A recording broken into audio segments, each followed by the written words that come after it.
Why does getting in shape over the age of 45 need to be so difficult?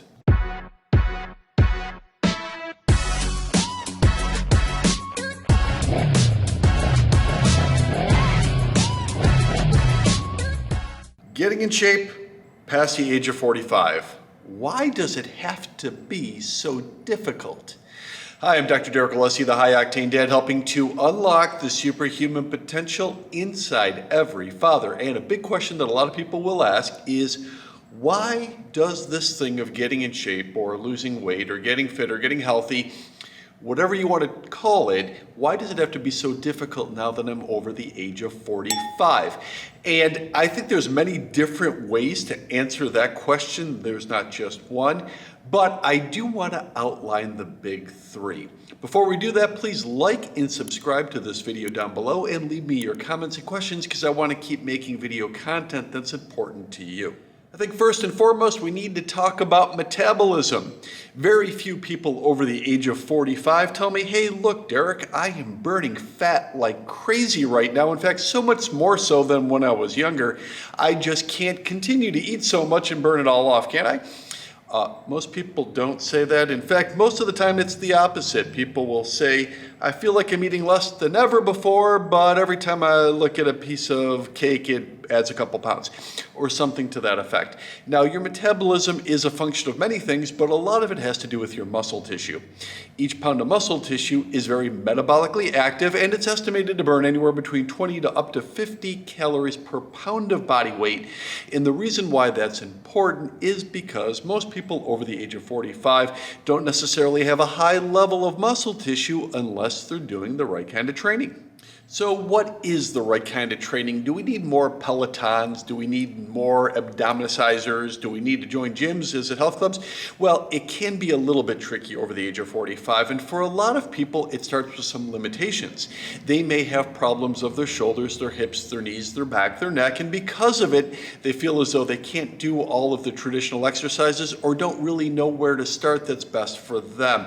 I understand that, and I've been making a career out of developing programs and designing to make sure that we're doing the right things for muscular imbalances so that if you do have problems with your joints, orthopedically, once again, shoulders, hips, knees, back, neck, and others, that we're doing the right program. And if you do that, you can really work around it and improve those deficiencies. In addition, a lot of people don't know where to begin when it comes to doing exercise training. And for the most part, there's really just two different ways a person could train. You could do strength training, which is called anaerobic training, or you could do cardiovascular training called aerobic training.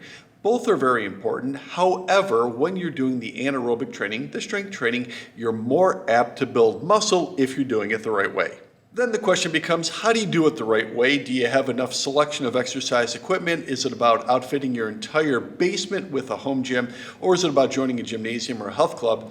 And then in addition to that, a lot of folks over the age of 45 feel as though it's not set up properly for them. Look, we've all been there before. You walk into a gymnasium, and for the majority of the people there, they are under the age of 45. In fact, I would say under the age of 30, and because of it, it's not exactly set up and designed for you. And even if you do overcome fitting in, then it comes down to how do you design the program? Is it right for your body? Are you improving? Are you advancing?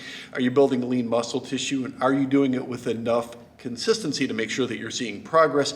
All of it could be daunting. Now, once you are doing the right kind of fitness program and you're developing some muscle tissue and you're burning more calories 24 hours a day and you're doing the right things for your orthopedic system, of course, naturally, we have to turn our selection onto food. Now, food is a huge topic, and I could talk about it for about 13 hours straight. In fact, sometimes during presentations, I will talk about it for 13 hours straight.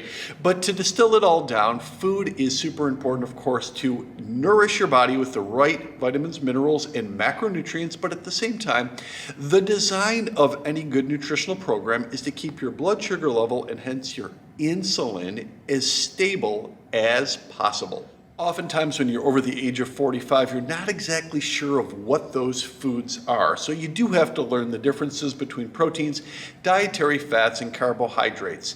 Now, when it comes to changing your blood sugar and your insulin, for the most part, carbohydrates are where you're going to have to focus your attention. Now, that doesn't mean that all carbohydrates are necessarily bad. In fact, all carbohydrates even the bad ones, even the ones that you know are not going to be good for you, can still be consumed on the right schedule if you have the plan that's designed for you. Now, to make things a little bit more complicated, even after learning what the right foods are to keep your blood sugar level and your insulin nice and stable, there's this thing called lifestyle.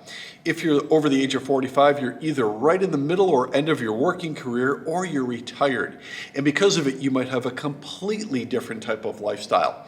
A lifestyle that's not as regimented, or it could be extremely hectic. And depending upon that, it can be even more challenging to make the consistent nutritional choices that you need to make. Now, once you get through the metabolism and once you get through the food that you should be eating, the last question a lot of people want to know about is supplementation.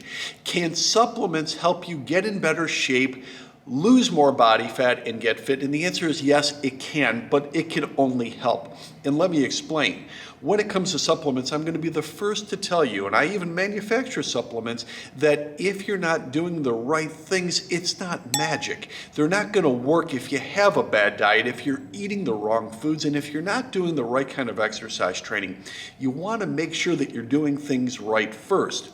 But once you start doing some of the right things, you're going to see that some supplements can help. And I want to focus and name a few. First one, when it comes to burning more calories, there's very few things that could help do that better than taking in a protein powder. By increasing your dietary protein intake, you're going to burn more calories, build more muscle, and you're going to keep your blood sugar level nice and stable. There are many studies that show as protein intake goes up, body fat, and especially belly fat, will go down. But all protein is not necessarily equal. I am a fan of taking in grass-fed protein, and more so than just grass-fed protein, New Zealand grass-fed protein, because New Zealand is the only country in the world where their standards of calling something grass-fed means that the animal must be grass-fed 100% of the time. And the reason why that's important, of course, is because of more bioavailability, which just simply means when you eat protein that it gets into your muscle tissue. In addition to that, it's a better source of omega-3 fatty acids and a higher source of iron, all in all, nourishing your body better. And I should also mention about protein. Protein will keep your blood sugar level very stable. It won't spike it up, and it won't cause a big insulin release, which is super important, especially when you're trying to get fit. Protein's not the only supplement that could help. In fact, MCT oil, which is medium chain triglyceride oil, also can pack a wallop. And by packing a wallop, it can really help you get into a greater state of ketosis, or fat burning, when you take it in. In case you don't know, MCT oil should be derived from coconut and not from palm kernel oil. It's a better profile of fatty acids. And the way in which MCT oil works is it helps reduce the amount of stored glycogen in the liver, helping your body get into ketosis faster and using fat for energy as opposed to storing sugar as fat. Now, the way in which you would use MCT oil is you could do a couple different things, but the most common way is adding a tablespoon to coffee, to tea, a protein drink, or you could just take it straight up on a spoon. It has been told to me many times that people that take too much MCT oil, especially early on, it increases bowel movement and transit time, so you're going to be rushing to the bathroom. If that happens, it doesn't mean that you're allergic to it. Just take a little bit less for a couple of weeks until you build up a tolerance. A lot of people see it as a benefit, though, especially if you're backed up, so that you don't have to worry about that anymore. The last supplement that I would mention that can really aid in fat burning, and it is super important for the rest of your body, is fish oil. And with fish oil, not just any fish oil, but prescription strength pharmaceutical grade is by and far the best thing that you could put into your body. And the reasons why is because of the omega-3 fatty acids. Now, a lot of people will tell me that they take fish oil, they've been taking it for years, and they don't see much of a difference, even with a good diet and the right exercise. Now, when it comes to fish oil, it's all about the quality. Most fish oils on the market, and by most, well over 95% of them, are going to heat up the fish to process the oil, but in doing so, they oftentimes ruin the omega-3 fatty acids, which is the entire reason that you're taking fish in the first place.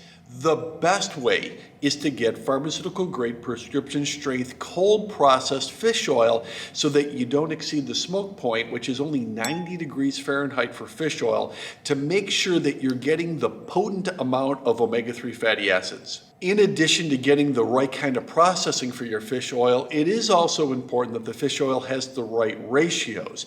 There's two different fatty acids that you'll see in most fish oil, and that is EPA and DHA. Both are important.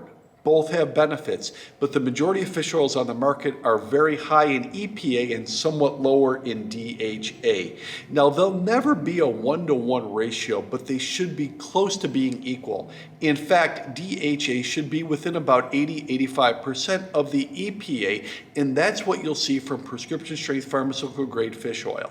The Strength Genesis Omega-3 fish oil uses the same processing that pharmaceutical grade prescription strength uses, and it has the right amount of EPA to DHA. Lastly, the fish are harvested from the northern Atlantic off the coast of Iceland, which gives you a better profile of fish. All in all, if you do the right kind of workouts, building muscle tissue so you have a faster metabolism, followed with the right kind of nutritional patterns to keep your blood sugar level and your insulin nice and balanced and consistent, followed with the right supplementation, you'll notice that at age 45 or 50, 55, 60, 65 or greater, you can still get in phenomenal shape. No, you're not too old. In fact, many of my clients are over the age of 80, and the oldest I've ever worked with was 96 years old. So you could get in great shape at any age and not have to turn your life upside down in order to do it, as long as you're doing the right things well past the age of 45. Hopefully you like this video. Please remember to like and subscribe down below so I can keep making video and content that's important to you. I'm Dr. Derek Alessi, the High Octane Dad, helping to unlock the superhuman potential inside every father.